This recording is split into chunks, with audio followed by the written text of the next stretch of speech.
Actually, I wonder if one of the differences between now and the 1970s, I mean, because I often think about now compared to 1972, which was not exactly a banner year. That was the year of the oil crisis.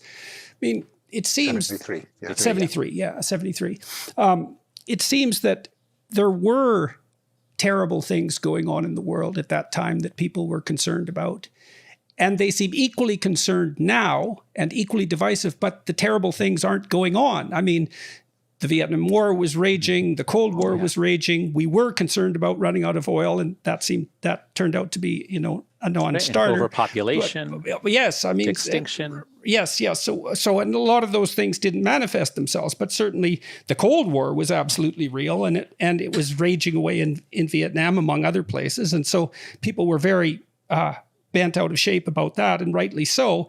And now there seems to be an equal amount of being bent out of shape, but the contributing factors seem even far less obvious than they were in the 1970s. And so that seems to be the mediating factor between the position you've staked out in this discussion, Stephen, and the one that you're describing, Jonathan, is that, it's not worse than it was in the 70s, except there's no reason for it now.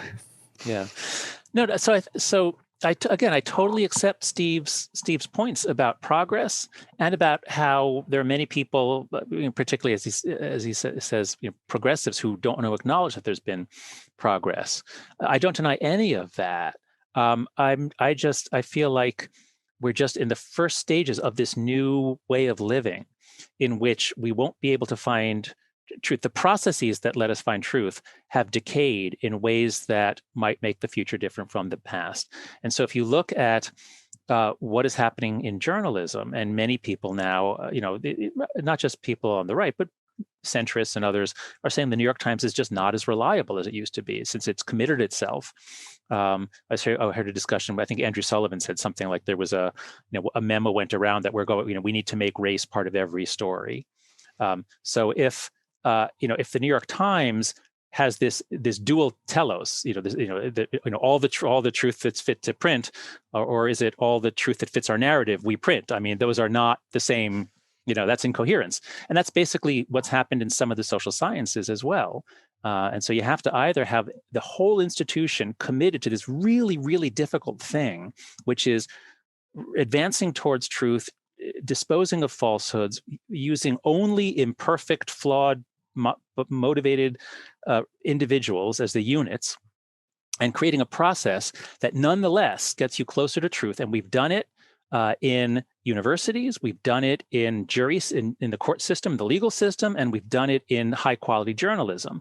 And now we need that truth, but we also need the truth that unites us, right? I mean, what's the truth that unites us? Well, I'm trying to make sense of all the arguments that you're putting forward. I mean, one of the things that's happening, you pointed out, is that we're factionalizing.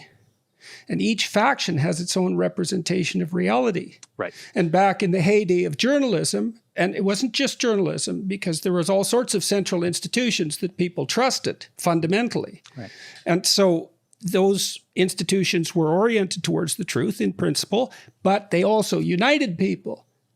And so now you could say that one of the consequences of this remarkable technology that's put us all online is that, and this is part of what's undermining journalism, and that is everything has fragmented into 1,000 narratives or 10,000 narratives, and they all find their own community. And so it seems that the problem of truth has two elements then. What's the truth, and how is it that we share that across ourselves so that we can be united as a country or a state or whatever level of community you choose? Okay, I would just be wary of saying the truth that unites us as if we all need to believe one truth. I would rather say, if there is a possibility of finding truth, then at least we can have our disagreements within some realm of sanity where we might actually resolve problems or fix problems or make these massive advances on social problems.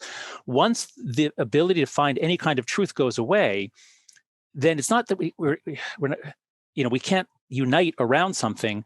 So, if you think about when 9/11 happened, within a week, we pretty much, there was common agreement about what had happened. Planes were sent by al-Qaeda whenever we figured that out. And there were conspiracy theories that it was an inside job by Israelis, but those were fringe freak theories. Nobody really believed them. And America came together and supported a response. Now, of course, George W. Bush abused that and took us into Iraq on false premises. We came apart. But if 9/11 were to happen tomorrow, do you think that we would have a shared understanding of what happened? I don't. And in fact, it kind of did. We had the pandemic a year and a half ago, and it could have been a way to bring us together to solve this massive problem that we all faced. But in America, at least, we quickly split into crazy factions. Yeah, well, I should say, crazy conspiracy theories on the right. The left wasn't conspiracy theories, but the left was the woke problem, where certain things, certain things couldn't be said, and and especially one of the worst things that the institutions that are tasked with creating knowledge.